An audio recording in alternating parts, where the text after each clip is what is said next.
and welcome to the Wall Exchange. My name is Janice Sarah, and I'm the director of the Peter Wall Institute for Advanced Studies and a professor of law. The Wall Exchange is a series of downtown lectures sponsored by the Peter Wall Institute of Advanced Studies at the University of British Columbia. And it's really dedicated to trying to advance innovative and fundamental research by bringing people together in a fulsome conversation about timely topics that are highly important to us as members of society. And certainly tonight's conversation promises, I think, to generate a provocative and stimulating debate. I'd like to thank the Georgia Strait magazine for co-sponsoring this event, and to thank CBC Radio 1 Ideas program, its producer Kathleen Flaherty and her crew for taping the event, so we're going to have it on CBC broadcast on the Ideas program.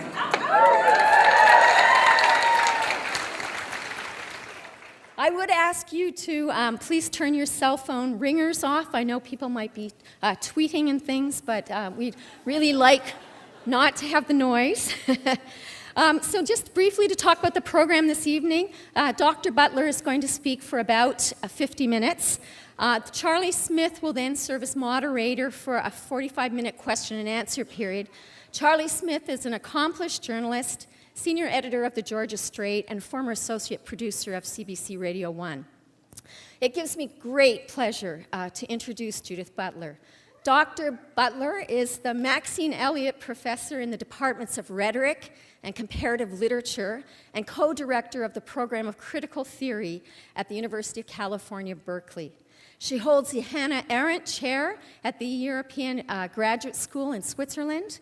She received her PhD in philosophy from Yale University and has been awarded the Brudner Prize for Lifetime Achievement at that university. Judith Butler has been called simply one of the most probing, challenging, and influential thinkers of our time. One of America's preeminent philosophers, she has challenged the foundational beliefs that anchor our cultural norms. A prolific scholar of diverse interests, she has published significant works on feminist and queer theory, literary theory, modern philosophy, political ethics, mourning, and of course, war. Dr. Butler applies her extraordinary theoretical knowledge to real-world situations, and her ideas and insights have both informed and transformed current thought. She currently holds the Andrew Mellon Award for Distinguished Academic Achievement in the Humanities. In her recent article entitled, Dr. Butler wrote on precarity, embodiment, and the politics of public space. To quote her, "When bodies gather as they do, they express their indignation and to enact their plural existence in public space, they are also making broader demands. They are demanding to be recognized and to be valued. They are exercising a right to appear and to exercise freedom. They are calling for a livable life. These values are presupposed by particular demands, but they also demand a more fundamental restructuring of our socioeconomic and political order." Please join me in welcoming Dr. Butler.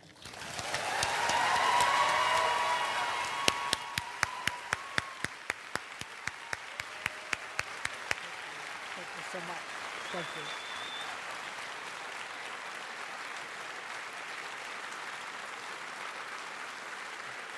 Thank you. Thank you.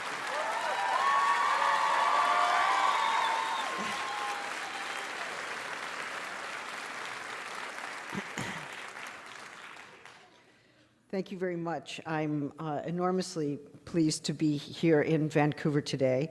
And I want, first of all, to thank the Peter Wall Institute for this wonderful invitation. I'd like also to acknowledge that we are on the traditional lands of the Coast Salish peoples.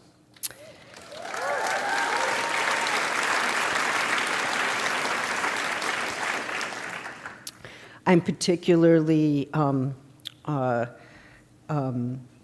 grateful to Joanna Forbes and Janice Sarah of the Peter Wall Institute, the Wall family, including Sonia Wall, who I believe is with us this evening, and the kind people at the Vogue Theatre at Georgia Strait, and of course the fabulous people of Vancouver. Thank you.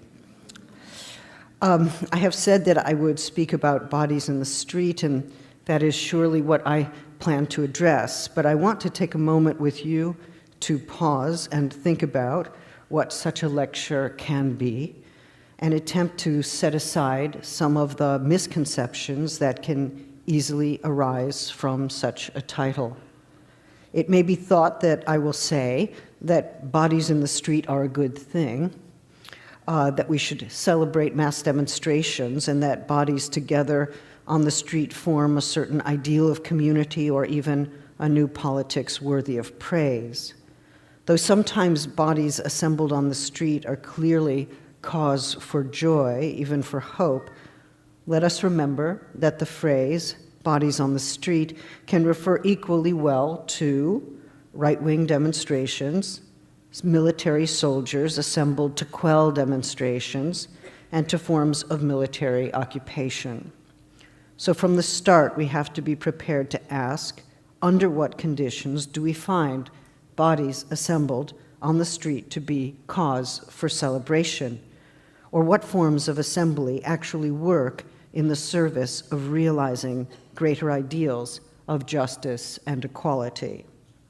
Minimally, we can say that those demonstrations that seek to realize justice and equality are worthy of praise. But even then, we are called upon to define our terms, since, as we know, there are conflicting views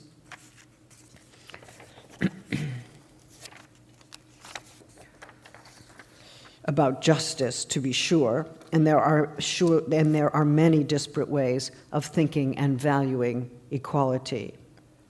Two more problems immediately present themselves. In certain parts of the world, political alliances do not or cannot take the form of street assemblies. Think about conditions of intense police surveillance or military occupation. Crowds cannot swell on the streets without risking imprisonment, injury, or death, and so alliances are sometimes made in other forms, ones that seek to minimize bodily exposure to violence at the same time that demands for justice are made. Hunger strikes within prisons, as we recently saw in Palestine, are forms of resistance that must take place in spaces of enforced confinement. They are themselves bodily demands for public space and public freedom. So let us remember that heightened bodily exposure is not always a political good, or at least not always the most successful strategy. The Israeli occupation of Palestine is a case in point. Further, we have to consider as well that some forms of political assembly do not take place on the street or in the square precisely because streets are not at the center of that political action. For instance, a movement may be galvanized for the purposes of establishing adequate infrastructure. We can think about the continuing shantytowns of South Africa, Kenya, Pakistan, in sites constructed outside the border of Europe, but also the barrios of Venezuela or the barracas of Portugal. These are more often than not groups of people, immigrants, squatters, and/or Roma, who are struggling precisely for running water, working toilets, paved streets for work and provisions.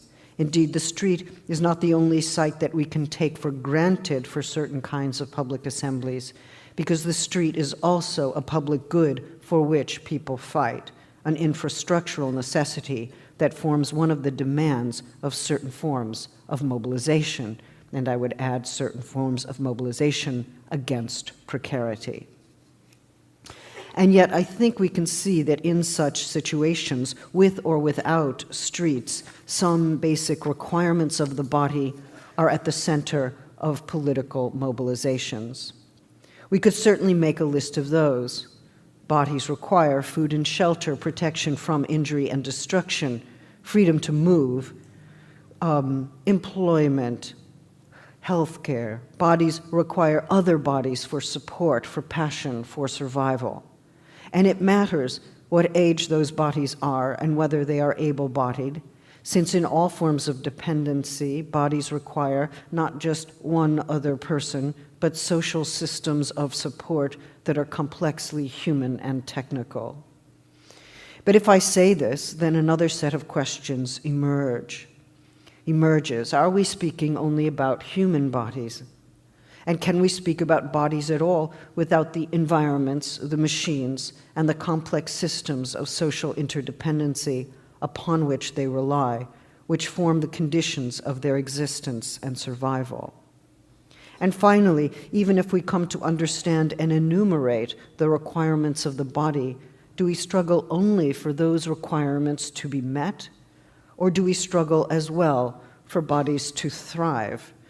It is one thing to demand that bodies have what they need to survive, and indeed survival is a precondition for all the other claims we might make. And yet it seems that we survive precisely in order to live, and life, as much as it requires survival, must be more than survival in order to be livable. So how do we think about a livable life without positing a single or uniform ideal for that life?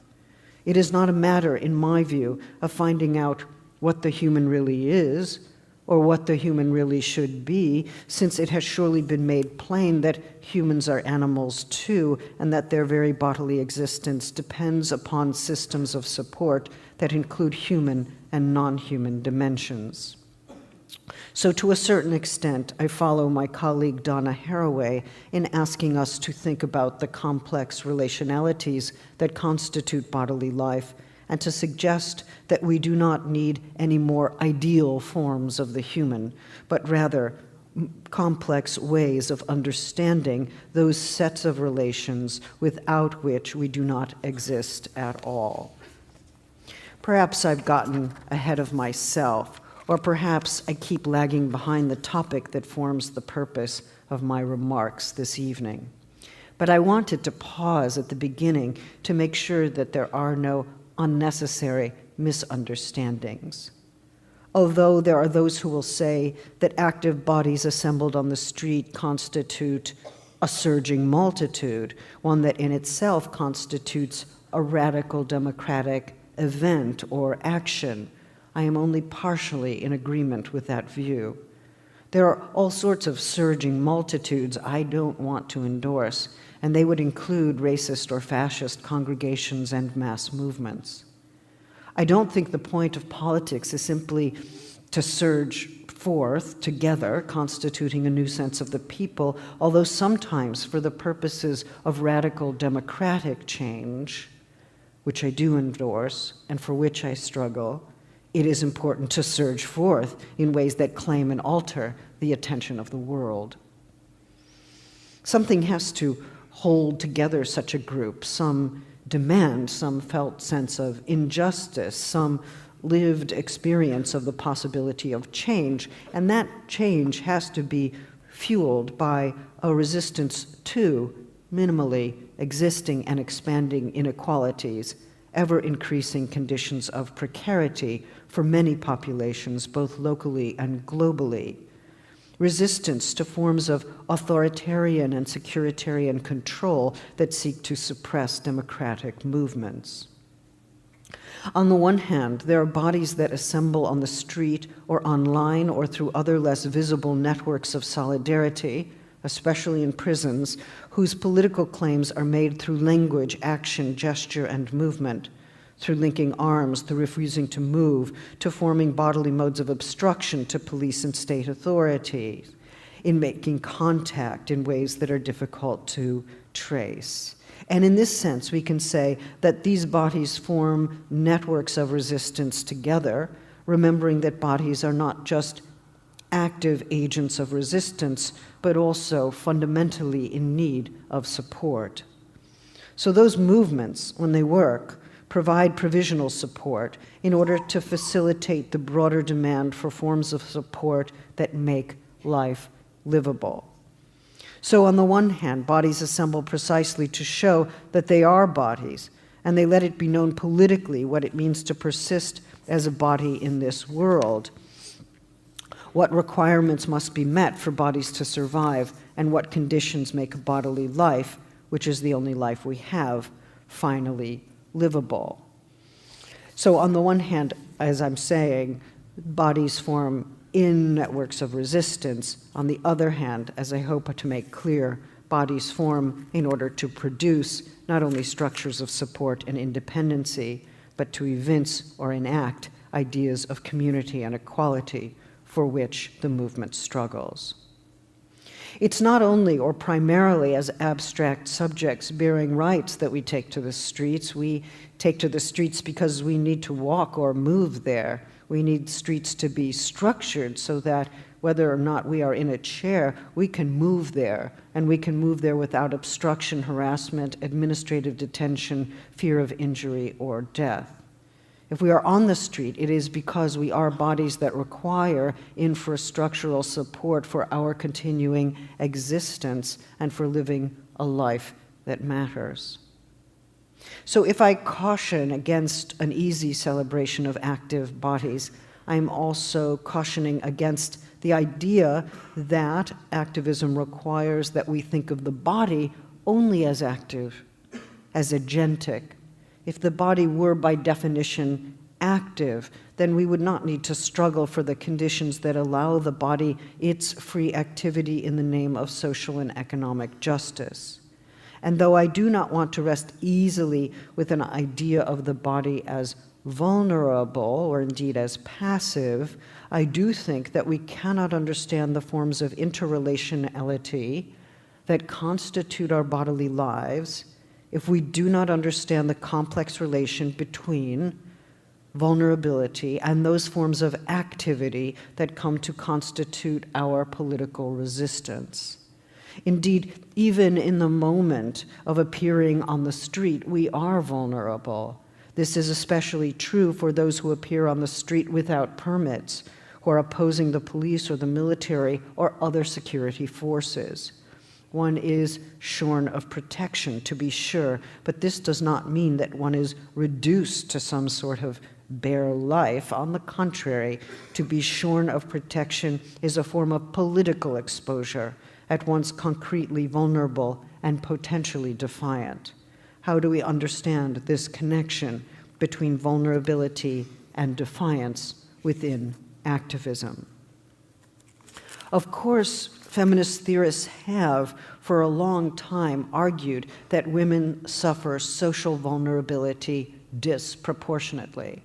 And though there is always a risk in claiming that women are especially vulnerable, given how many other groups can certainly make that claim, there is perhaps something important to be taken from this tradition of argumentation. The claim can sometimes be taken to mean that women have an unchanging and defining vulnerability, and that kind of argument makes the case for paternalistic protection. If women are especially vulnerable, then they seek protection. It becomes the responsibility of the state or other paternal powers to provide that protection. On that model, feminist activism not only petitions paternal authority for special dispensations and protections, but affirms that inequality of power that situates women in a powerless position, and by implication men in a more powerful one. Or it invests the state with the responsibility for facilitating the achievement of feminist goals. Such a view is very different from one that claims, for instance, that women are vulnerable and capable of resistance, that vulnerability and resistance can and do happen at the same time, as we see in certain forms of feminist self-defense, or even in certain openly political movements of women in the public sphere where they are not generally allowed to appear. We can think of the slut walks, or we can think about those who oppose harassment or injury by virtue of appearing as they do. This would, in my mind, also include Muslim women wearing full veils in France who are unjustly subject to arrest and fines. Of course, there are good reasons to argue for the differential vulnerability of women. They do suffer disproportionately from poverty and literacy, two very important dimensions of any global analysis of women's condition. So when I'm asked, for instance, are you a post-feminist? I say, well, as long as women suffer disproportionately from poverty and literacy and are disproportionately vulnerable to violence, I am still a feminist.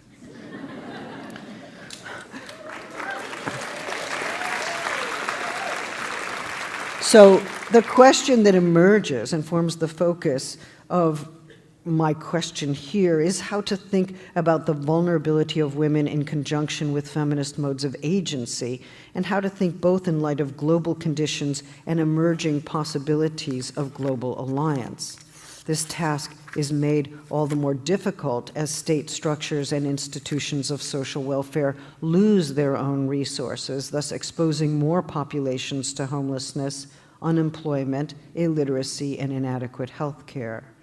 So the struggle, in my view, is how to make the feminist claim effectively that such institutions are crucial to sustaining lives, at the same time that feminists resist modes of paternalism that reinstate relations of inequality. In some ways, vulnerability has been regarded as a value in feminist theory and politics. This means neither that women are more vulnerable than men, nor that women value vulnerability more than men do. Rather, certain kinds of gender-defining attributes, like vulnerability and invulnerability, are distributed unequally and for purposes of shoring up certain regimes of power that disenfranchise women. We think about goods as distributed unequally under capitalism. We think about opportunities distributed unequally under capitalism. We think about natural resources, especially water, distributed unequally. But we should also surely consider that one way of managing populations is to distribute vulnerability unequally in such a way that vulnerable populations are established within discourse and policy. More recently, we note that social movements and policy analysts refer to precarious populations, and that political strategies are accordingly devised to think about ameliorating conditions of precarity. As we extend the economic notion of unequal distribution to broader social and cultural spheres, we are also confronted, especially during times of war, with the uneven grievability of populations. That is, the idea that certain lives, if lost, are more worthy of memorialization and public grieving than others.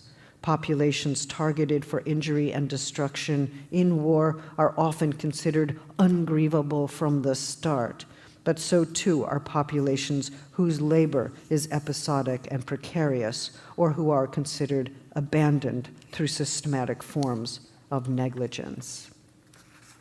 When vulnerability is distributed unequally, then certain populations are effectively targeted as injurable, with impunity, or disposable, without reparation.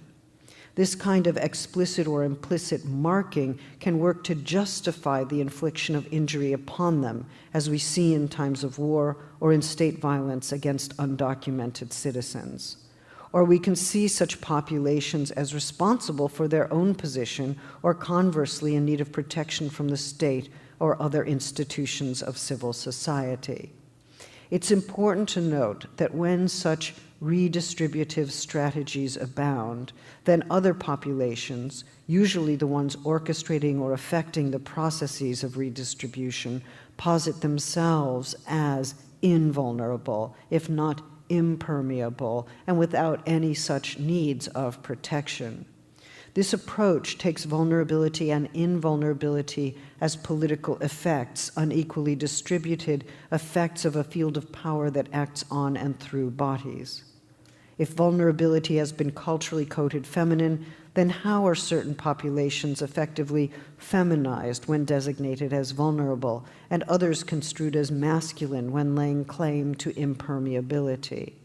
Once again, these are not essential features of men or women, but processes of gender formation, effects of power that have as one of their aims the production of gender differences along lines of inequality. This has led psychoanalytic feminists to remark that the masculine position, construed in such a way, is effectively built through a denial of its own constitutive vulnerability. This denial or disavowal requires the political institution of oblivion or forgetfulness, more specifically, the forgetting of one's own vulnerability, its projection and displacement elsewhere. The one who achieves this impermeability erases or externalizes all trace of a memory of vulnerability. The person who considers himself, by definition, to be invulnerable effectively says, "I was never vulnerable, and if I was, it wasn't true, and I have no memory of that condition." An obviously contradictory statement, it nevertheless shows us something of the political syntax of disavowal. But it also tells us something about how histories can be told in order to support an ideal of the self one wishes were true. Such histories depend on disavowal for their coherence, and this coherence is also thereby rendered suspect. Although psychoanalytic perspectives such as these are important as a way of gaining insight into this particular way that vulnerability is distributed along gender lines, it only goes part of the way toward the kind of analysis needed here. Since if we say that some person or some group denies vulnerability, we are assuming not only that the vulnerability was already there, but also that it is, in some sense, deniable. Of course, one cannot make an easy analogy between individual and group formations, and yet modes of denial or disavowal can be seen to traverse them both. For instance, to certain defenders of the military rationale for the destruction of targeted groups or populations, we might say, "You act as if you yourself were not vulnerable to the kind of destruction you cause." Or to defenders of certain forms of neoliberal economics, "You act as if you yourself could never belong to a population whose work and life is considered disposable, precarious, who can suddenly be deprived of basic rights, of access to housing or health care, or who lives with anxiety about how and whether work will ever arrive." In this way, then, we assume that those who seek to expose others to such positions of vulnerability, or those who seek to posit and maintain a position of invulnerability for themselves, deny a vulnerability by which they are in fact bound to the ones they seek to subjugate. This last claim, it's a claim I'm willing to make, moves in the direction of a common or shared vulnerability. But this is meant less as an existential thesis than as a general claim about how bodies are invariably dependent upon enduring, viable social relations and institutions for their survival and their well-being. Although this claim can be understood as an existential one, it belongs, in my view, more properly to the articulation of a social ontology that I am trying in a preliminary way to suggest can become the basis for new forms of coalition, one that we see episodically instanced in the contemporary politics of the street. Even though I see the two levels of this analysis, I want to suggest that these are not two forms of vulnerability. Rather, I want to argue that, first, bodily vulnerability presupposes a social world, that we are, as bodies, vulnerable to others and to institutions, and that this vulnerability constitutes one aspect of the social modality through which bodies persist. And then secondly, I want to suggest that the issue of my vulnerability or your vulnerability implicates us in a broader political problem of equality and inequality, since vulnerability can be projected and denied, psychological categories, but also exploited and manipulated, social and economic categories, in the production of inequality.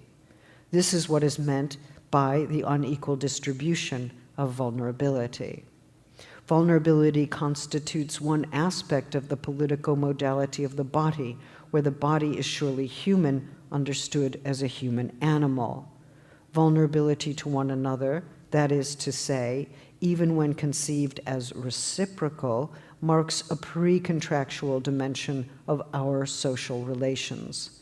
This means as well that at some level it defies the instrumental logic that claims, I will only protect your vulnerability if you protect mine, according to which politics becomes a matter of brokering a deal or making a calculation or strategically entering into a contract.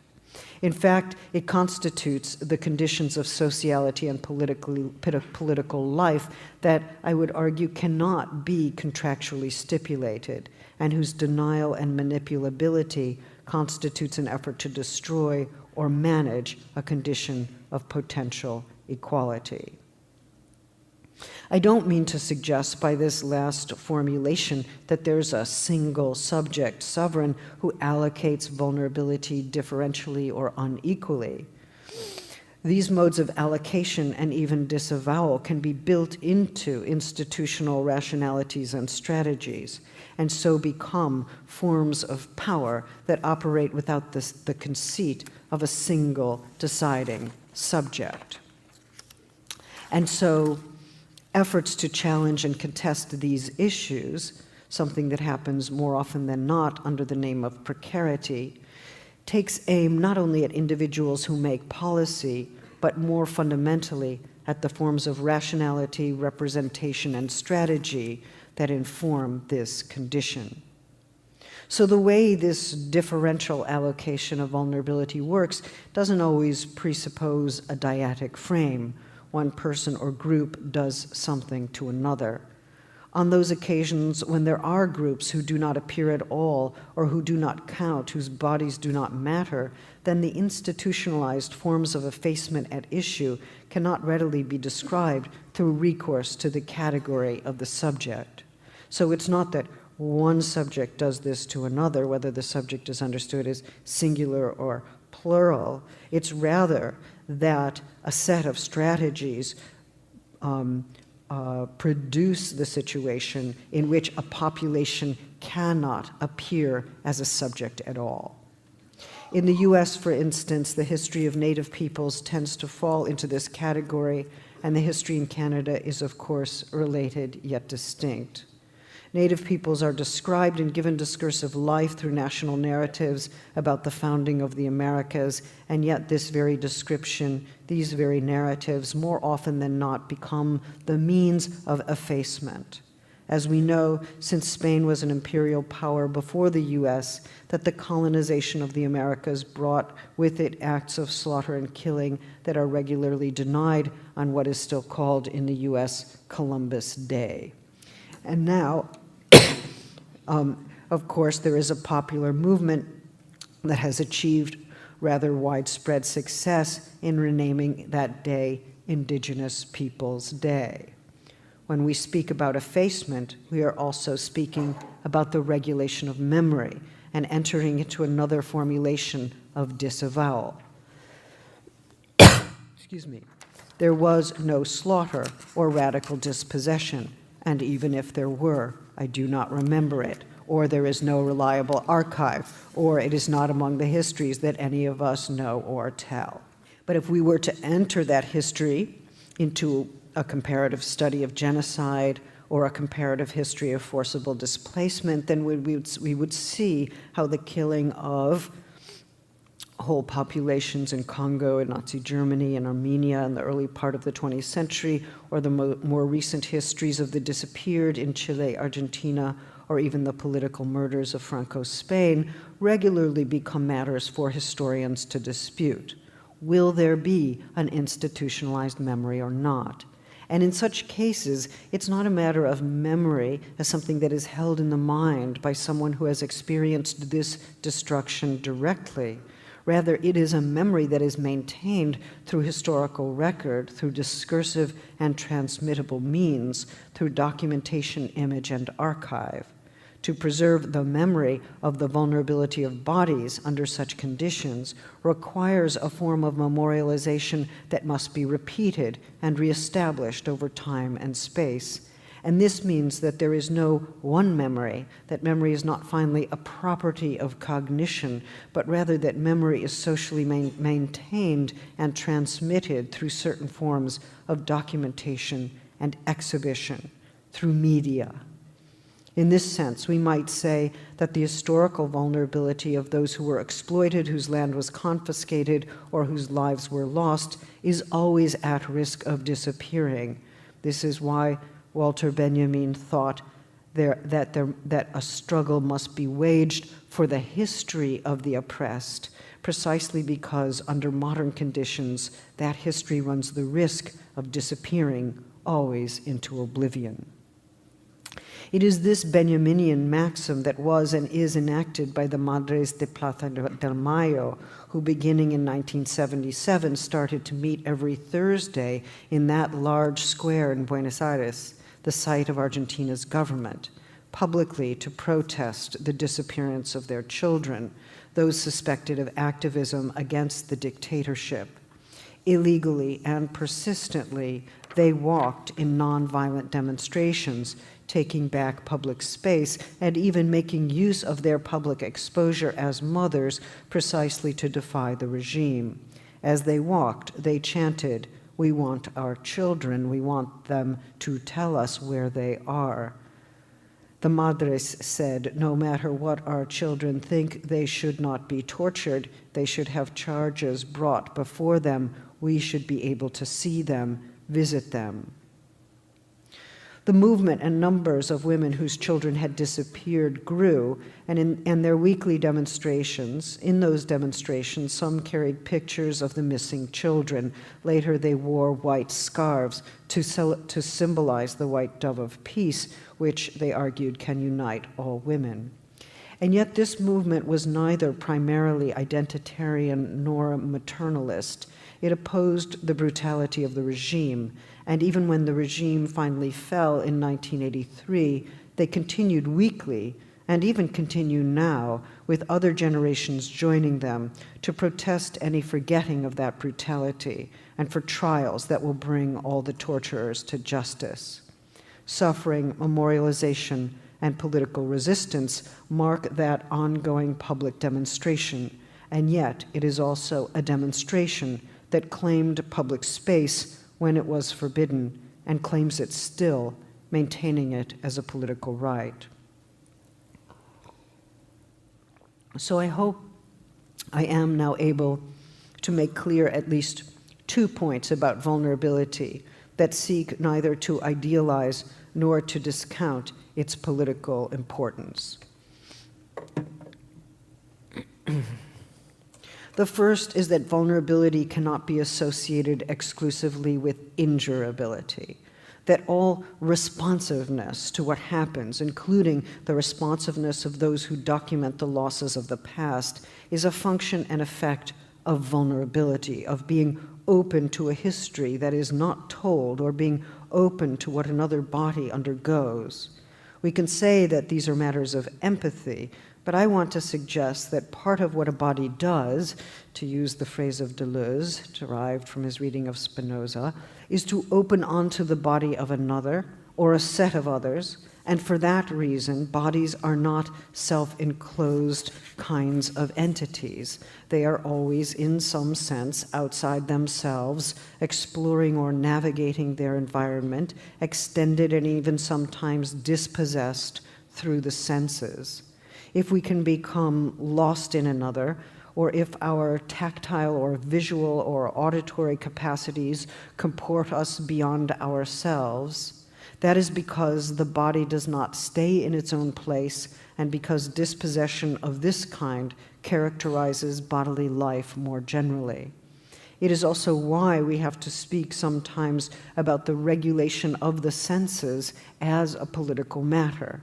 There are certain photographs of injury or destruction of bodies in war that are often forbidden to be seen precisely because there is a fear on the part of the state that regulates such matters that somebody will feel something about what those other bodies underwent, or that somebody in its sensory comportment outside itself will not remain enclosed, monadic, and individual.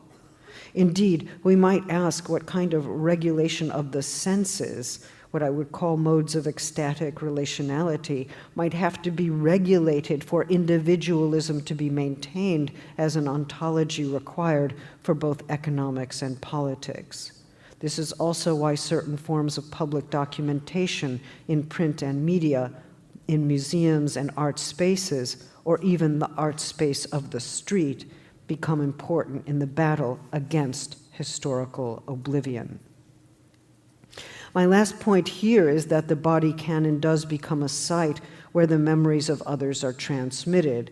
No memory is preserved without a mode of transmission, and the body is a point of transfer in which your history becomes mine, or where your history passes through mine. I do not have to experience your history to transmit something of your history. The temporality of your life can and does cross my own, and a certain operation of translation makes that possible, one that does not purport to translate everything. It is also because we are, or can be, bound up with one another, which is very different from being bounded as individual subjects. Thus, the possibility of transmitting a memory under political threat, the political threat of oblivion, depends upon the transitivity of that memory, its taking shape and exercising an effect on bodies that were not there and could not be there. This is not the same as the kind of testimony given by those who were there, but it does suggest that testimony depends upon transmission to survive in time. Thus, we might see the ways that the memories of others arrive for us, or even in us, as a mode of relationality. We might further understand this capacity to receive and convey what the other documents about history as a function of our own corporeal relatedness across time and space to those whose words we carry. We carry them in ourselves. Those histories become part of who we are, but we also carry them in spite of ourselves. So we're not just, as bodies, these spatial and bounded creatures. We can never transcend that boundary completely, I agree, but we are also the histories that we never lived, but which we nevertheless transmit in the name of the struggle to preserve the history of the oppressed and to mobilize that history in our struggle for justice in the present. When, for instance, the Israeli government prohibits any mention or memorialization of the Nakba, the forcible dispossession of more than 750,000 Palestinians from their homes in 1948, often in the middle of their meals or in the middle of their night, with no warning and no justification, in order to produce domiciles for Jewish citizens of the new state, what precisely are they doing? They are surely seeking, through passing a law, to regulate memory, to consign an historical and persisting form of dispossession and suffering to oblivion, and to refuse the historically demonstrated link between the forcible dispossession of one people in order to produce a liberatory narrative for founding a nation for another. It would be one thing if the dispossession happened once, but it inaugurated forms of land confiscation and transfer that happened continually.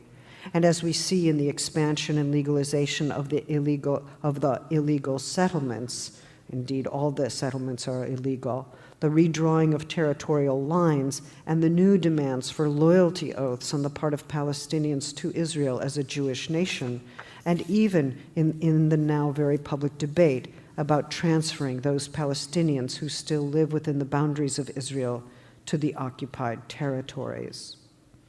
Of course, there are many different histories to be told here, and I cannot do justice to any of them this evening. But what I want to suggest in a more modest way is that in all of these struggles, the body is central. It is central to the fight for the history of the oppressed, the fight against oblivion.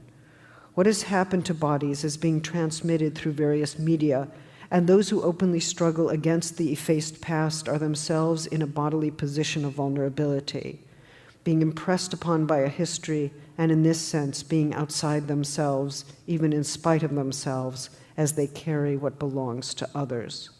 No history can be inscribed on a body or conveyed through it without vulnerability.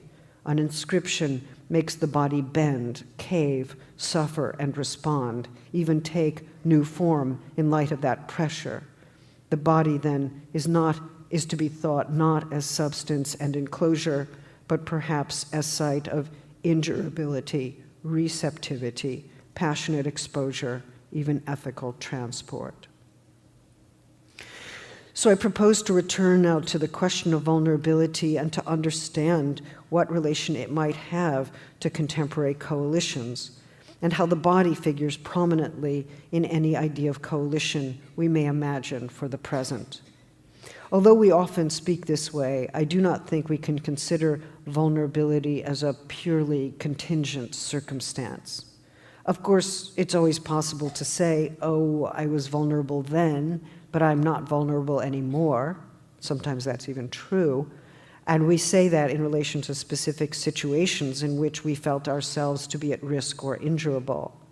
They can be economic or financial situations when we feel that we might be exploited, lose work, find ourselves in conditions of poverty. Or they can be emotional situations, certainly the political ones are emotional, or the economic ones are deeply emotional too, in which we are very much vulnerable to rejection, but later find that we have lost that vulnerability. It makes sense that we speak this way. Vulnerability seems episodic. It also makes sense that we treat with caution the seductions of ordinary discourse at such moments. Since though we may feel that we are vulnerable in some instances and not in others, the condition of our vulnerability is itself not precisely changeable.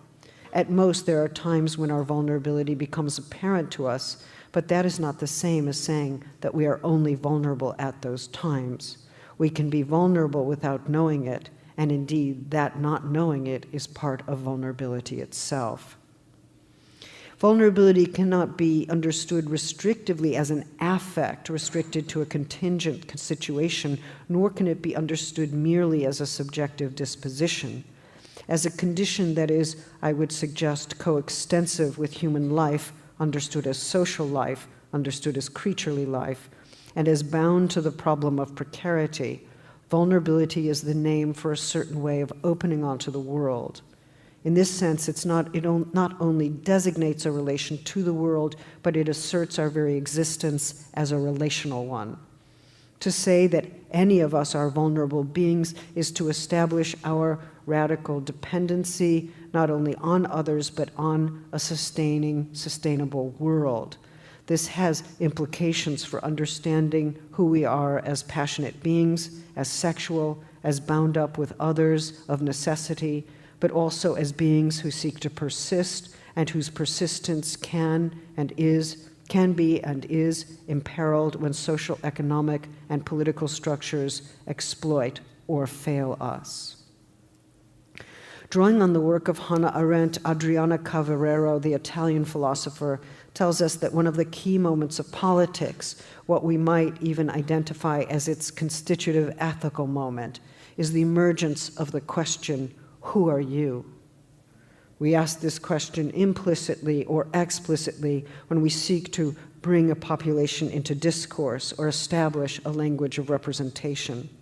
It's not necessarily a single person who poses this question. An institution, a discourse, an economic system that asks, who are you, seeks to establish a space of appearance for the other. To ask who are you is to avow that one does not know in advance who you are, that one is open to what comes from the other, and that one expects that no pre-established category will be able to answer in advance the question that is posed. Indeed, I would suggest in a certain Levinasian way, the question, who are you, has to remain an infinitely open question, unanswerable, in order to remain an ethical one. It will be important to keep active the relationship between the various meanings of the precarious if we are to think how vulnerability relates to coalition during this time. Precariousness is a function of our social vulnerability, the condition of our exposure that always assumes some political form. Precarity is differentially distributed, and so one important dimension of the unequal distribution of conditions required for a livable life. Precaritization is also an ongoing process, as Isabel Laurie has argued. Precaritization allows us to think about what Lauren Berlant has called the slow death undergone by targeted or neglected populations under conditions of neoliberalism. And it is surely a form of power without a subject, precaritization, which is to say that there is no one center which propels its direction and force of destruction. If we only considered the term precaritization, I'm not sure we could account for the structure of affect that is named by precarity. And if we decided to rally under the name of the precarious as a new identity or community formation, we might then draw attention away from the globally specific ways that precarity is lived as a social and political condition, cloaking some way that form of power actually works. So maybe precarious is what we feel, or would rather not feel, and then its analysis has to be linked to the impetus to become impermeable, as so often happens within the discourse of military nationalism and the rhetoric of security and self-defense. And yet it will be important to call precarious those bonds that support forms of life, those that should be structured by the condition of mutual need and exposure that bring us to forms of political organization that sustain living beings on terms of equality, or at least dispose them toward equality as an ideal worth struggling for. What seems finally more important than any form of existential individualism is the idea that a bond is flawed or frayed, or that it is lost or irrecoverable. And we see this, I think, very prominently when, for instance, the Tea Party politicians in the United States overtly rejoice rejoice about the idea that individuals who have failed to take responsibility for their own health care may well face death and disease as a result. Apparently, this was mentioned at a Tea Party congregation.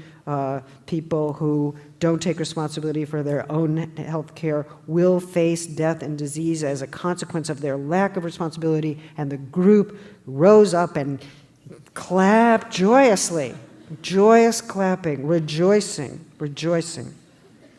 We have to think about that particular affect. Maybe the affect studies people will help us.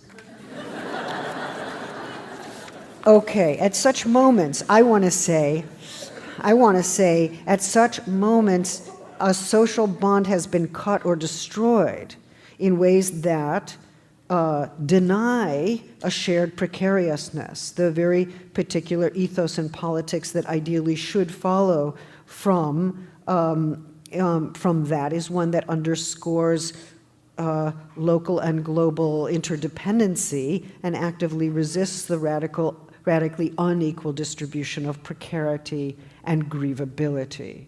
Okay, so of course, yes, we need to think about sadistic forms of joy at the thought of other people lacking health care and dying as a consequence. But what we really need to see, I think, in that moment is that the precarity of the one who takes that sadistic joy is also denied, as well as the bond of interdependency with the one whose death is being joyously imagined. Such a struggle would be at once opposed to forms of securitarian logics, as well as the old and new paternalisms that are now linked to the promise of security. But this resistance can happen only if modes of coalition grounded in interdependency and struggles against precarity and for equality exercise power in ways that break with the lure of paternalism. This cannot mean refusing all forms of state and institutional support. That form of anti-institutional politics unfortunately allies with the destruction of social democratic goods and the idea of economic rights.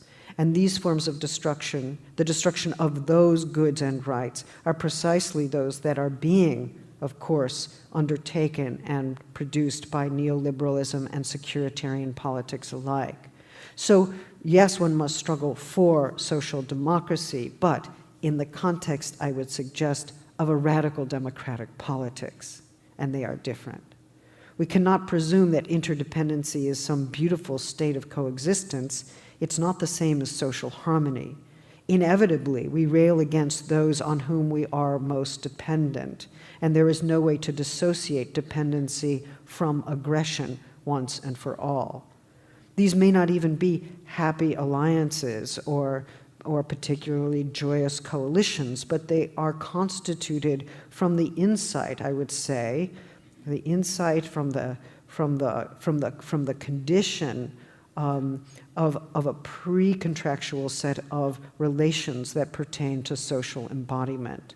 We require one another to live. This means that our survival and well-being both are invariably negotiated in the social, economic, and political spheres. Indeed, our negotiations are the very sites where those spheres converge and lose their distinctness. We can make this idea popular by seeking recourse to broad existential and humanist claims. Well, everyone is precarious. But once we ask about what this means or what forms precarity assumes, we see that we have from the start left the existential domain to consider our social existence as bodily beings who depend upon one another for shelter and sustenance, and who therefore are at risk of statelessness, homelessness, and destitution under unjust and unequal political conditions. In other words, precarious defines our existence as political beings. Our survival depends upon political arrangements, and politics, especially as it becomes biopolitics and the managing of populations, is concerned with the question of whose lives will be preserved, protected, and valued, and eventually mourned or regarded in advance as potentially mournable, and whose lives will be considered disposable and ungrievable. In this way, our precarity is to a large extent dependent upon the organization of economic and social relations, the presence or absence of sustaining infrastructures and social and political institutions, modes of struggling for them that produce and sustain alliances. So what I'm trying to suggest is that precarity is indissociable from that dimension of politics that addresses the organization and protection of bodily needs. Precarity exposes our sociality, the fragile and necessary dimensions of our interdependency, and this has implications for how we join together in struggle when we do. No one escapes the precarious dimension of social life, that is, we might say, our common non-foundation. Indeed, nothing founds us outside of a struggle to establish those bonds by which we are sustained. So when people take to the streets together, they form something of a body politic. And even if that body politic does not speak in a single voice, even when it does not speak at all or make any claims, it still forms, asserting its presence as a plural and obdurate bodily life. What is the political significance of assembling as bodies, stopping traffic or claiming attention, or moving not as stray and separate individuals, but as a social movement of some kind? It does not have to be organized from on high, the Leninist presumption, and it does not need to have a single message, the logocentric conceit, for assembled bodies to exercise a certain performative force in the public domain.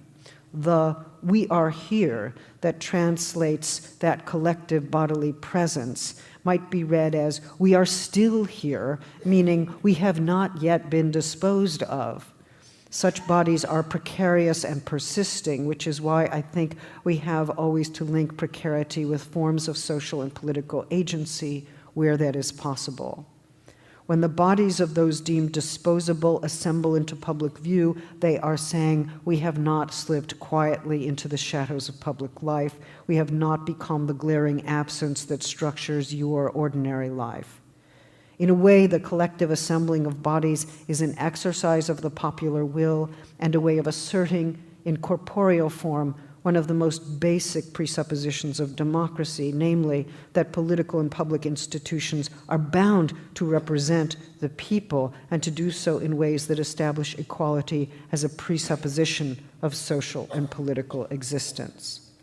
So when those institutions become structured in such a way that certain populations become disposable or are interpolated as disposable, deprived of a future, of education, of stable and fulfilling work, of even knowing what space one can call a home, then surely the assemblies fulfill another function, not only the expression of justifiable rage, but the assertion in their very social organization of principles of equality in the midst of precarity. I am aware that the fate of the Egyptian revolution remains uncertain and sometimes extremely dispiriting, especially as the transitional military government refuses to honor its deadlines for ceding to civil rule, even in the midst of our elections, or the elections we're seeing right now. Indeed, it continues to unleash its police force on demonstrators and retain power over who may or may not run for election, who may or may not be accepted as elected. I want to underscore, nevertheless, two aspects of the revolutionary demonstrations in Tahrir Square that emerged so clearly in the winter before last, and which still, despite all odds, continue to this day. The first has to do with the way a certain sociability was established within the square, a division of labor that broke down gender difference, that involved rotating who would speak and who would clean the areas where people slept and ate, developing a work schedule for everyone to maintain the environment and to clean the toilets. In short, what some would call horizontal relations among the protesters formed methodically and even easily, introducing relations of equality into the very form of resistance. Those included an equal division of labor between the sexes and became part of the very resistance to the Mubarak regime and its entrenched hierarchies, including the extraordinary differentials of wealth between the military and corporate sponsors of the regime and the working people, and those subject to the violence of police forces and to the baltageya, hired thugs that do the government's dirty work. So the social form of the resistance began to incorporate principles of equality that governed not only how and when people spoke and acted for the media and against the regime, but how people cared for their various quarters within the square, the beds on pavement, the makeshift medical stations and bathrooms, the places where people ate, the places where people were exposed to violence from the outside. These actions were all political by breaking down conventional distinctions between public and private in order to establish relations of interdependency that were supportive and sustaining. In this sense, they were incorporating into the very social form of resistance the principles for which they were struggling on the street and for the future. The second dimension of that assembly I want to call attention to is the careful relation to violence. When up against violent attack or extreme threats, many people chanted the words silmiya, which comes from the root verb salima, which means to be safe and sound, unharmed, unimpaired, intact, safe, and secure, but also, interestingly, to be unobjectionable, blameless, faultless, and yet also to be certain, established, clearly proven. The term comes from the noun silm, S-I-L-M, which means peace, but also, interchangeably and significantly, the religion of Islam. One variant of the term is hub as-silm, which is Arabic for pacifism. Most usually, the chanting of silmiya comes across as a gentle exhortation, peaceful, peaceful. Although the revolution was, for the most part, nonviolent, it was not necessarily led by a principled opposition to violence. Rather, the collective chant was a way of encouraging people to resist the mimetic pull of military aggression and the aggression of the gangs by keeping in mind the larger goal, radical democratic change. To be swept into a violent exchange of the moment was to lose the patience needed to realize the revolution. What interests me here is the chant, the way in which language worked not to incite an action, but rather to restrain one. The chant structures affect in the direction of community and nonviolence, calling for and enacting a nonviolent mode of politics. Of course, an ambiguity emerges precisely there, since resisting a violent attack does take some force. One has to sometimes forcibly resist a forcible attack. And this means that nonviolence is not a form of passivity, but rather the thoughtful cultivation of forceful resistance that refuses to replicate the aggression it opposes, and where restraint itself must be understood as the nonviolent cultivation of force. Although some may wager that under conditions of new media or social networking, the exercise of rights now takes place quite at the expense of bodies on the street, that Twitter and other virtual technologies have led to a disembodiment of the public sphere. I disagree, and as I've argued elsewhere, I want to suggest that the media requires those bodies on the street to have an event, even as the street requires the media to exist in a global arena.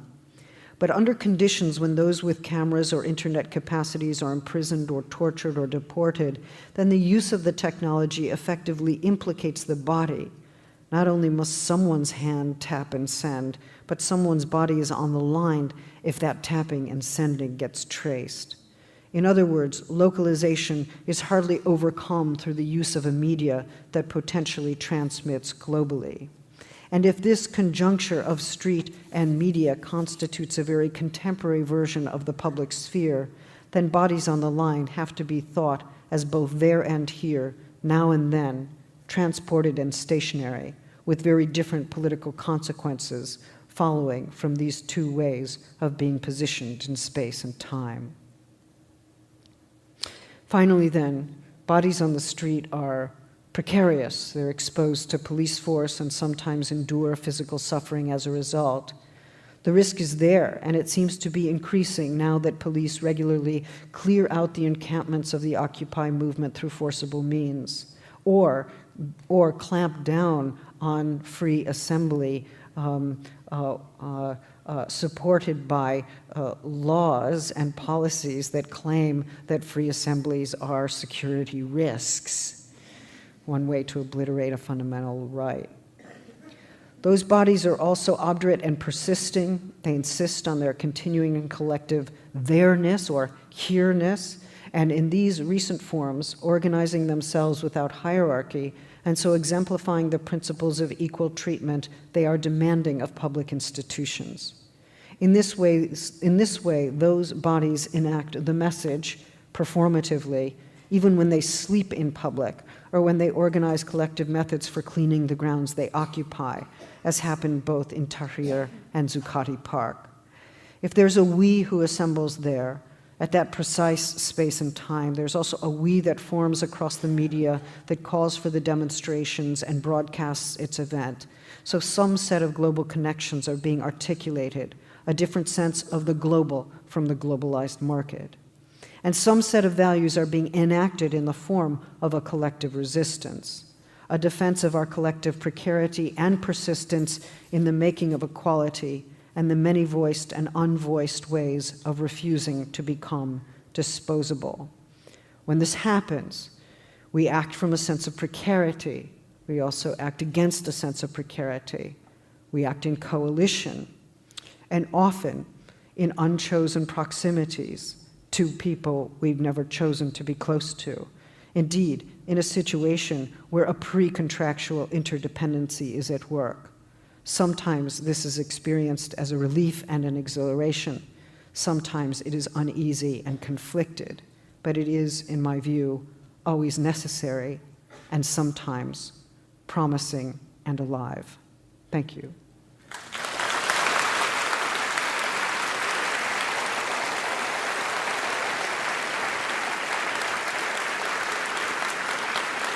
Thank you. Thank you.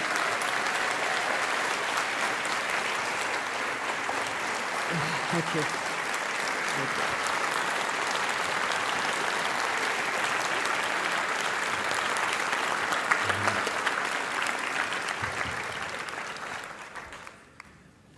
Thank you, Dr. Butler. My name is Charlie Smith. I'm editor of the Georgia Straight. And we have two microphones, one on the left and one on the right. So if people want to ask questions, they can go to the microphone. And I'll just start with one question to get things going. Dr. Butler, why is it that so many people in North America seem to have difficulty acknowledging their own precarity?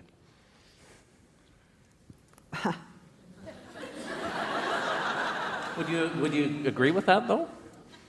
Well, it's not very much fun, is it?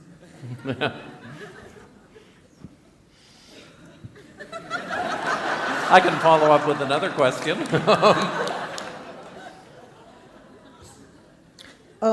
No, I'm happy to answer your question.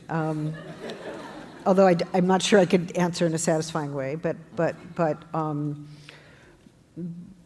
certainly, I mean, I do think that there are forms of amassing wealth and economic and political security and protection that are very much about producing the possibility of lives that will not be touched by other lives, or lives that will be impermeable to incursion, right? We can think about gated communities, but we can also think more generally about forms of militarism or nationalism that are stoked by the ideal of never being attacked, or never having anyone come into one's territory who might do harm. And I think one can find it as well in virulent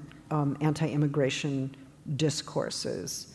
And I'm not sure that most people would understand themselves as dealing with a situation of precarity at such moments.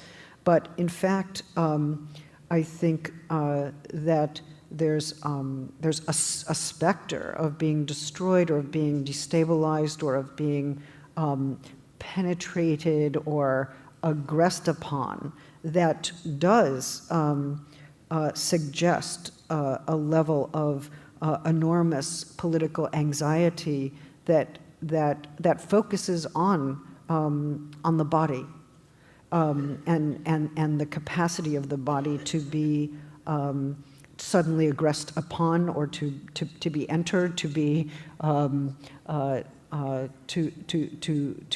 to have its solidity and control threatened at a very fundamental level, and I do think that it is a political strategy to effectively externalize and deposit that felt sense of precarity in other populations, and to try to keep other populations precarious, especially those who are in some sense feared or loathed. And of course, people in dominant positions who do that know that they are also all the more subject to aggression from those they subjugate. So what they actually end up doing is increasing their own felt sense of precarity through a mode of subjugation that is unlivable for those who live it. So I think we could answer the question at both a psychological and a political level. But my wager is that the psychological and the political work in tandem. It's not always easy to show how that works. I'm not interested in a kind of group psychology exactly, but I am interested in seeing how that can work out. I don't know if I answered your question. Okay, so what we'll do, I think you did. I think it's I would say you did. So I mean, I'll try again. Yeah. I'm happy to try. No, well, there is the psychological aspects too. Yes. And that failure to acknowledge, But what I'll do is we have people who want to ask questions, and I would ask each person who asks a question if you could keep it relatively concise, so that we can get more questions in the amount of time available. So we'll start on the right. One of the chants I heard at the Occupy movements in Vancouver was, "The people united will never be defeated." And if there's one thing I learned, it's that in that instance, the people were defeated.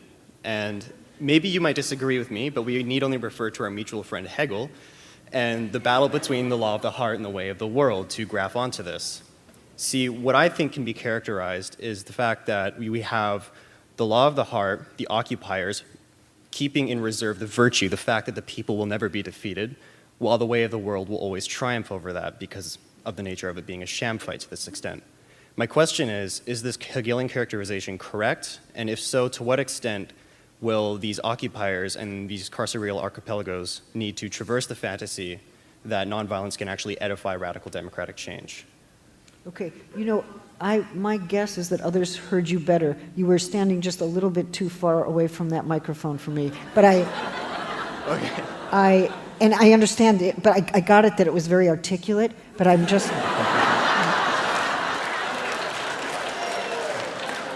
But what I understand you to have said is that the so-called occupiers were falsely believed that if they remain united, they would not be defeated, but indeed they were defeated, which means that there's something wrong with the tactic. But what I don't understand is what you're claiming is wrong with the tactic. What I'm claiming is that the movement is subject to a fantasy that nonviolent change can actually edify radical democratic change. Is that correct? And if it is not correct, where am I going wrong? Okay. Well, look, first of all, as far as I'm concerned, the Occupy movement is not over.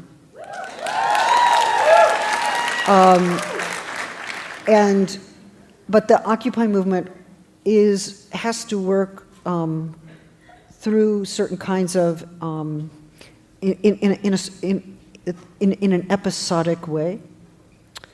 And the encampment episode has been an extremely important one. The end of encampments is not the end of the Occupy movement. And the real question is, what are the new strategies and what are the new ways of occupying buildings temporarily, or producing demonstrations, or continuing to get the word out in different ways. So I think we have certain ideas of what success is. Occupy movement failed because police power came in and wiped them out, and they were defenseless against police power. Now, you could say, they needed to take arms, or what we need is an armed revolutionary struggle, or something along those lines. But I think, in fact, what we are seeing is the contours of a new form of the conflict. Remember, what really began as a movement that was trying to draw attention to differential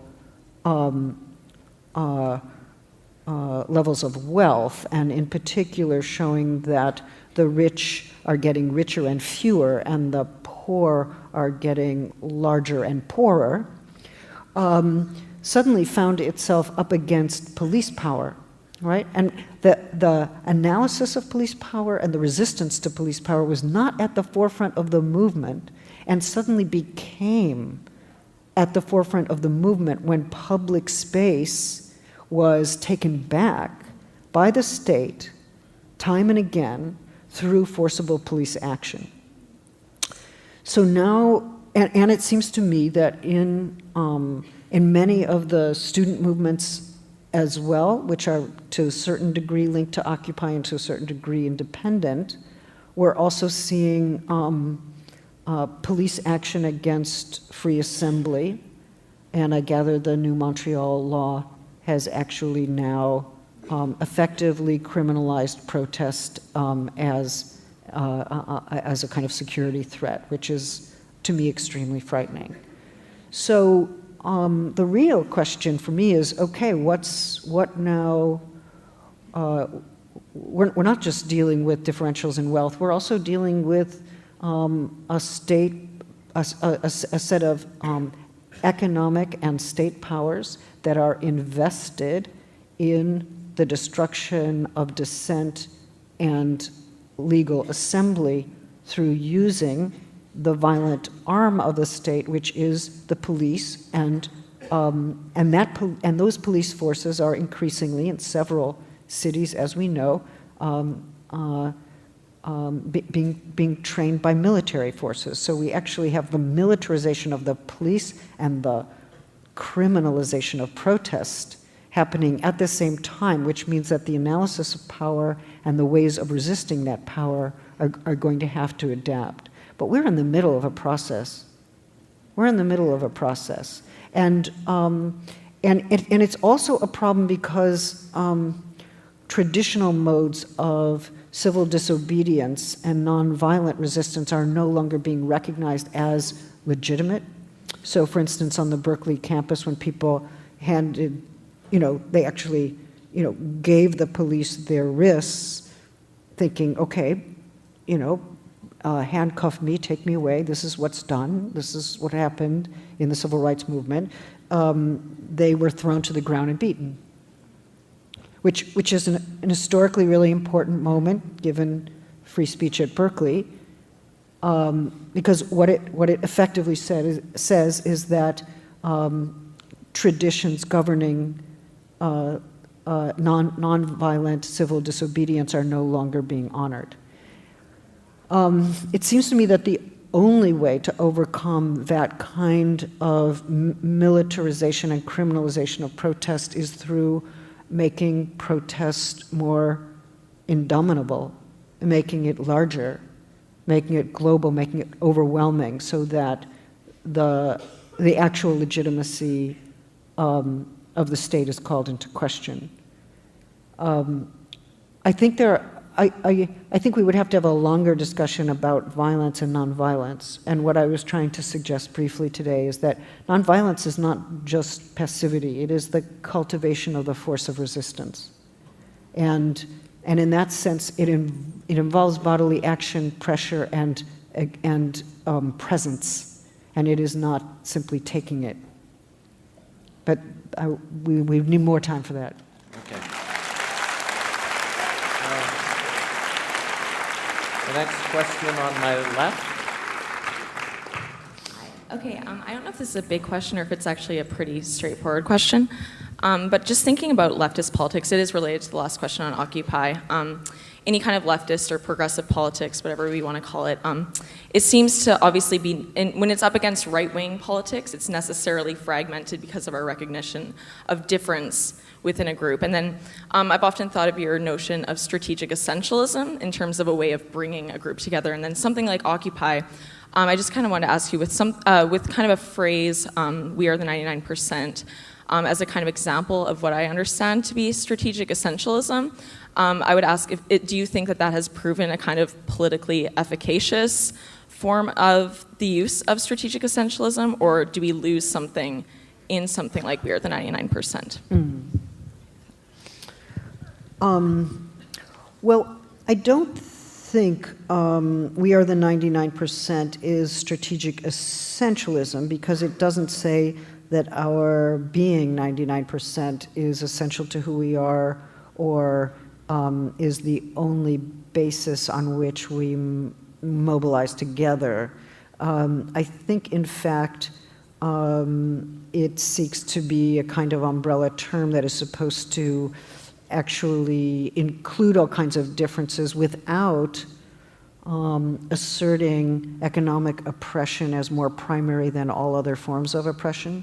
So I saw it as trying to circumvent the more classical leftist effort to make economic oppression primary and then to have secondary oppressions. But of course, as we know, within many of the encampments and within the movements, there are struggles about race, about sexuality, about gender, and I guess I want to say that those struggles are absolutely necessary, and that we shouldn't lament them. I don't think we should we should think, oh, it's too bad, we're still having those struggles and we're not yet unified. I think if we're having those struggles, that is what unity means. Unity means struggling, right? And so, you know, I tend to kind of resist the language of fragmentation, even though sometimes it's exactly right, that groups do leave. They can't be in coalition together. It's impossible. And yet, it seems to me that hanging in coalitions where it's not easy, and where those issues continue to remain open, and where there's open conflict and struggle, that's what is meant by unity. Unity is not uniformity. Unity is agreeing to stay in and struggle, or finding that the struggle is worth it, not just because different groups need to recognize each other or understand each other better, but because the stakes are really, really high. Because what is happening economically and politically is absolutely unacceptable, and one has to keep that in mind at the same time that one is engaged in that open-ended struggle. Okay. Now the question on the right. First of all, I never felt so vulnerable at asking a question. You're safe with me. Just the vulnerability as a choice, and being a student here and a migrant and a queer migrant. The first thing that I was told when I attended a international student meeting was never to attend a protest or any sort of social or political event. And ways of the tactics of fear applied by the state, but also by the institutions, to depoliticize migrants as a way of preventing any action to happen. That's one of, but also the vulnerability as a choice. So every time I go to a protest, which I do all the time, there's a choice of me of being a greater choice of actually being deported if anything goes wrong. So there's there's always that fear, but also vulnerability as a place of birth of any resistance. So how do you play that performative side of performativity within the tactics that are applied by the state and by the institutions to depoliticize migrants? Good question. Seems like you could probably tell me more about that question that I could tell you, but I do think that the effort to depoliticize migrants, as you've described it, is also a certain kind of training in good citizenship, right?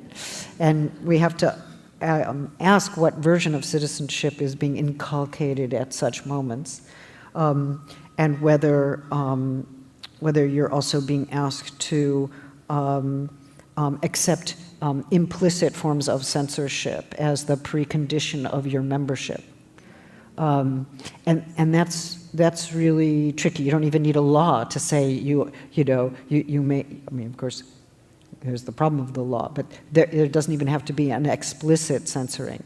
But I think, in fact, I've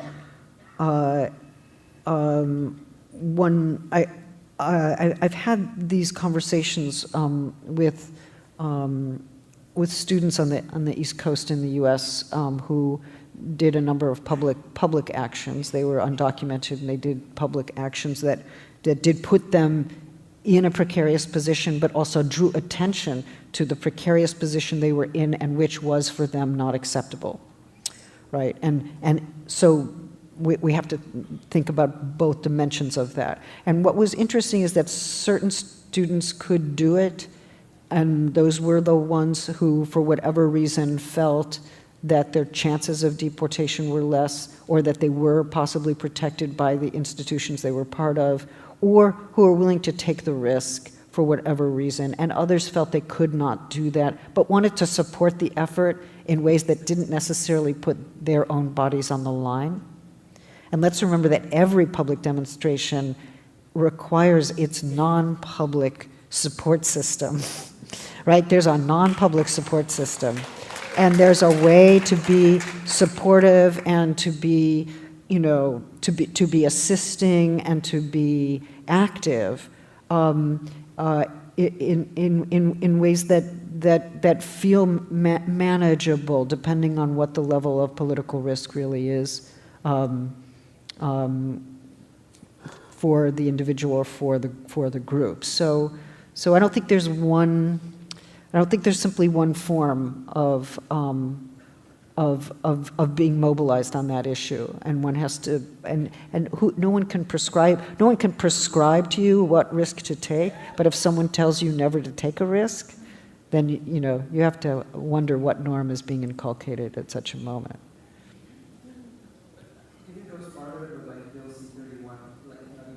Allowing permanent residents can be actually deported if they're even citizens that went through a process of refugee or permanent resident before could be deported. Like there's the status of permanent resident or citizen is not even, like it goes farther than just being I'm aware. An We now have retractable forms of citizenship. Yes, these are the retractable conditions of citizenship, and they are expanding.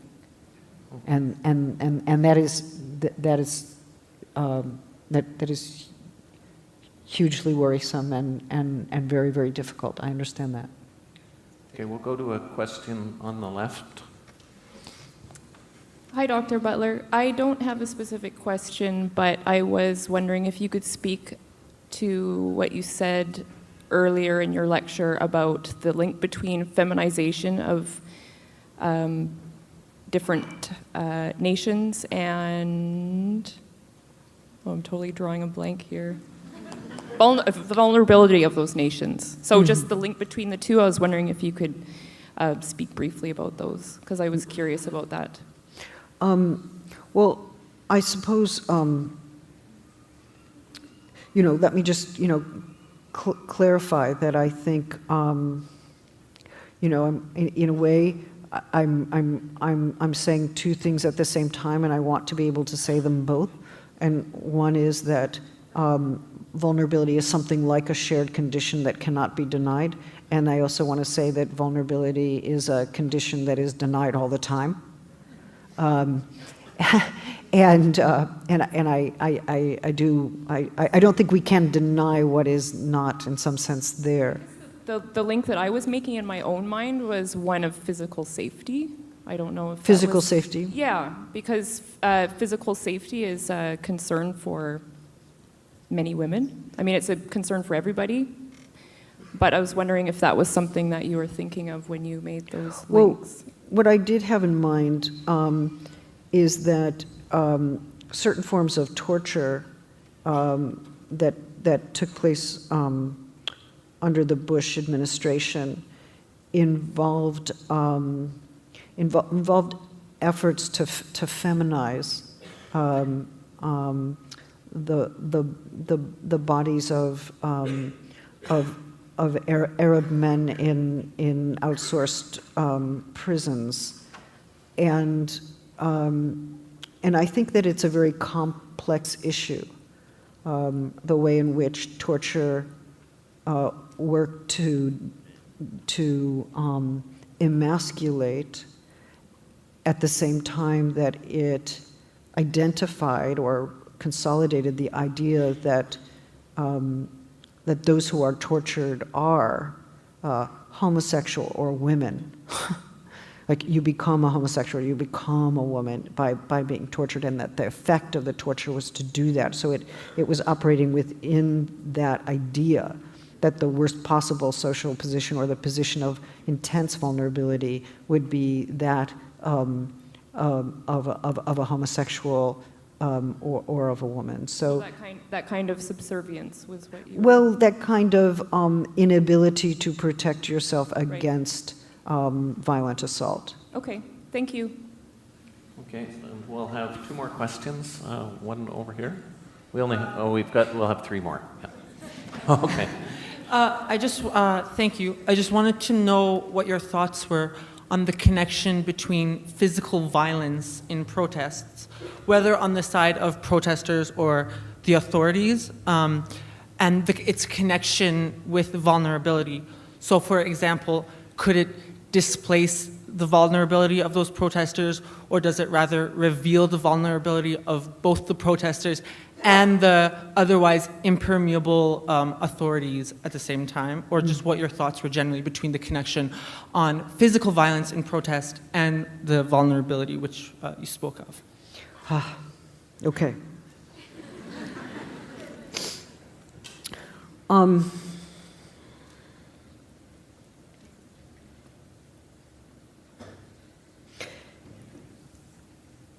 In general,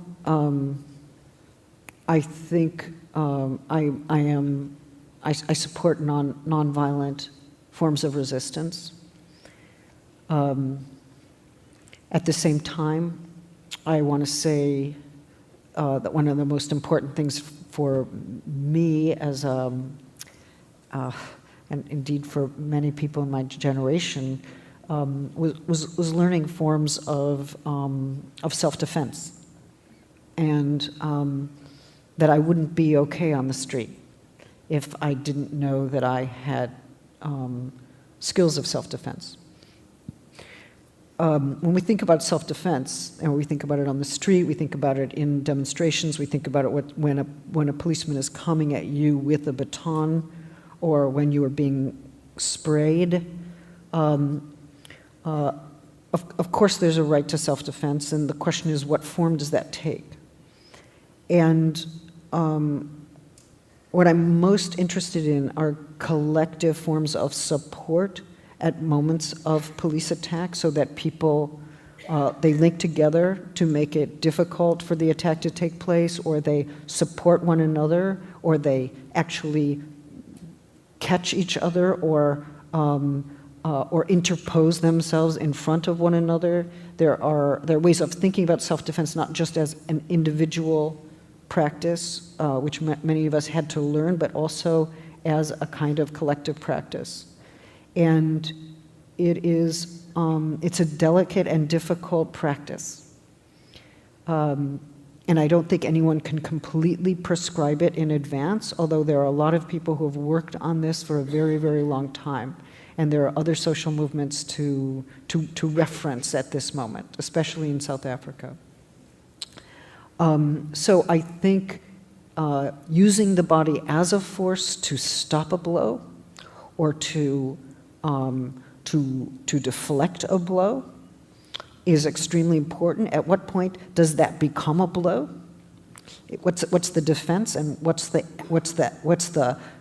act? I want to say that there's force on all sides of that, and that there's no way, especially in the confrontation with the police, that we can eradicate the field of force. We can only navigate the field of force as ethically and carefully as we can. And sometimes our acts of self-defense will be called provocation. They will be renamed after the fact, and videos brought like, oh, that's a provocation. Well, it seemed to me that person's being beaten. That's don't you see the left?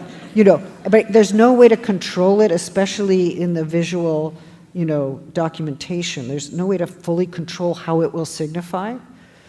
And that is, of course, a huge problem.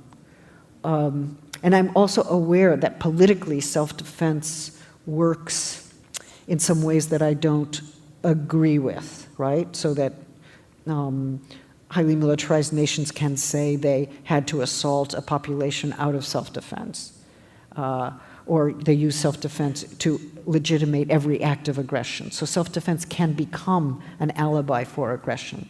So I don't have a good answer for you. All I want to say is that it's a very vigilant practice to insist on self-defense, and to make sure, or to try as hard as possible for it not to be an alibi for the kind of violence we are opposing, right? Because the whole point is not to replicate the violence one opposes, but to stop the violence, right? That's it.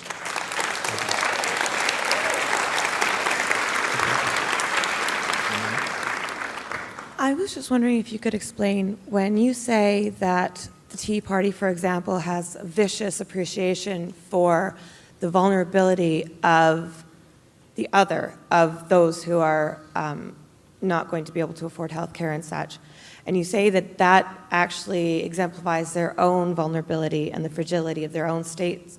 I'm wondering why then you included right-wing protest in your caveat as to why not all bodies on the street are positive, and you included them with violence and with military and with repercussive bodies on the street. Just tell me that again. Well, the question is why? Why do you include right-wing protests and right-wing demonstrations in your caveat about why not all bodies on the street are a positive thing? Why is it, it seemed to me that you were saying that left-wing protests, that Occupy movements and such are a good thing to have, and yet it seems that you think I see what protests you're saying. like Tea Party and things aren't positive things to have. I see what you're saying. Okay, I'm sorry. That's okay. It's a good question because it helps me clarify something. I am in favor of the freedom of assembly. I am very anxious right now that the freedom of assembly is being taken away in many parts of the globe, and that securitarian logics and state and economic interests are very interested in quelling freedom of assembly. So I am in favor of freedom of assembly, which means that I want the right to be enjoyed by people who are on the left and the right. And I probably even defend the right of some pretty horrible people to collect, on the street, okay? But the fact that I defend the right of right-wing people to collect on the street, including the Tea Party, as I absolutely do, because, there's a big liberal core to my leftism. Well, we are what we are, right? We come out of complex histories. But anyway, there is one. I do defend their right, and I would write against it, and I would abhor it, and I would hate it, but I wouldn't take the right away, right? And that's the line. That's the line. And when I started the talk, I said, look, I'm not rejoicing. I'm not going to rejoice about the Tea Party on the street. I'm not going to oppose it legally, and I'm going to oppose any legal effort to restrain them from going on the street. But I'm not going to celebrate. That's all. Okay. We're basically out of time, but you've been very patient, so if we can make this really quick, that would be terrific. Okay, well, I was interested in, you're talking about vulnerability as a pre-contractual thing that we share. Oh, is it off? Hello? Mic check. Ah, there. Okay, sorry. Mic check. So you were saying that vulnerability is a pre-contractual shared state. And I'm interested in thinking about the language of contracts in the context of what you're saying, because it seems in a certain way contracts are a way of denying vulnerability in that they imply we have control. Like we get to say this is what we're entering into, and then we're taking responsibility of what happens to us. It allows for a just world hypothesis. Mm-hmm. And this sort of contractuality, which easily ends up in shoring up neoliberalism, often invades language of consent, whatever sort of consent, sexual consent, medical consent. And I think that they're... Sorry. Obviously, there's something really important ethically about consensuality and about consensus, and I'm wondering if you have any insight into how we should talk about that gets away from this problematic element of contractuality. Yeah, thank you. I've been working on that issue. In the last weeks, I gave a seminar on sexual consent, actually, in France, where we talked a bit about the Dominique Strauss-Kahn issue and how consent was projected and what consent means. So there's lots to be said, but let me just say two things that I think are relevant for us this evening. The first is how do we think about global obligations that we have to one another as inhabitants of the globe, when we're not necessarily part of the same nation state, or we're not necessarily part of the same community, or we've never entered into an explicit contract with one another.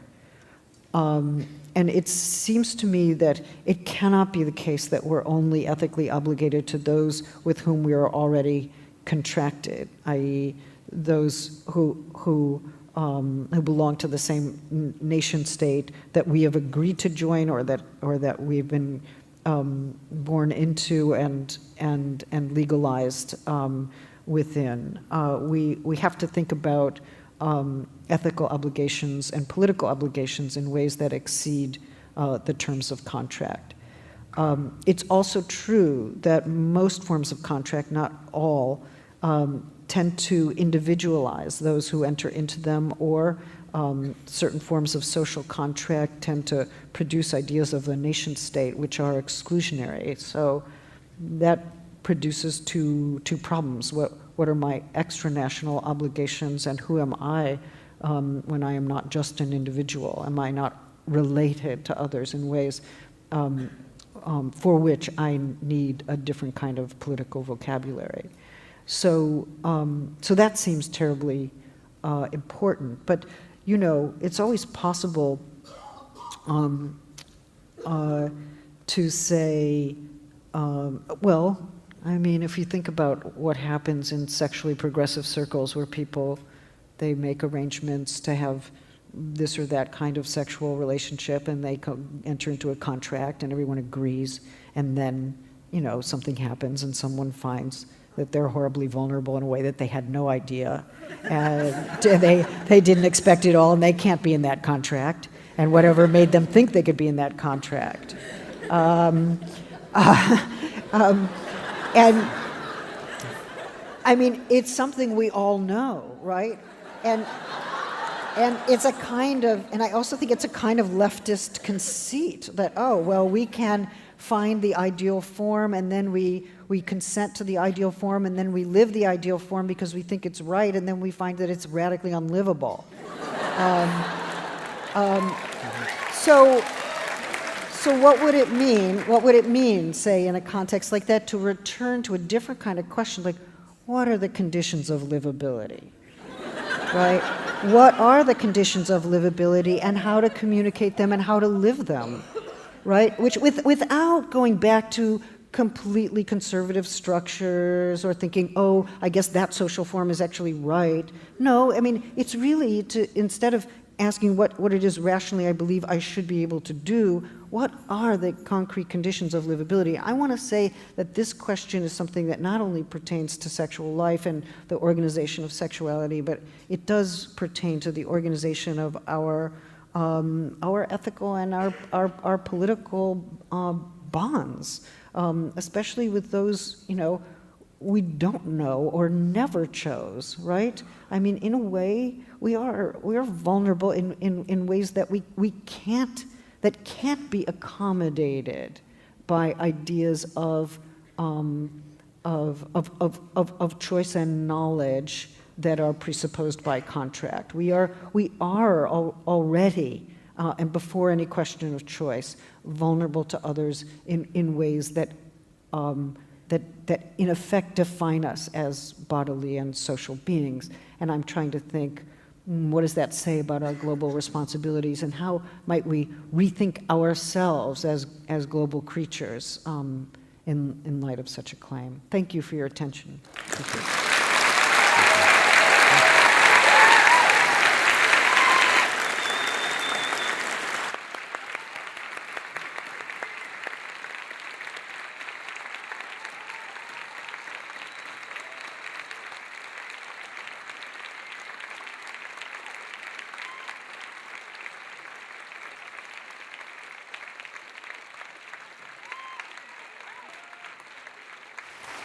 Judith.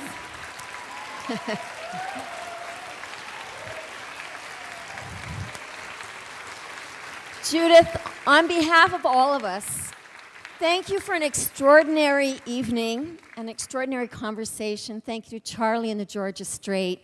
And on behalf of the Peter Wall Institute for Advanced Studies, thank you to all of you for joining in the conversation. Thank you for coming, and safe travels back, and stay posted for future lectures of the Wall Exchange. One's coming up in October about the cosmic universe in the 21st century. But thank you again, Judith.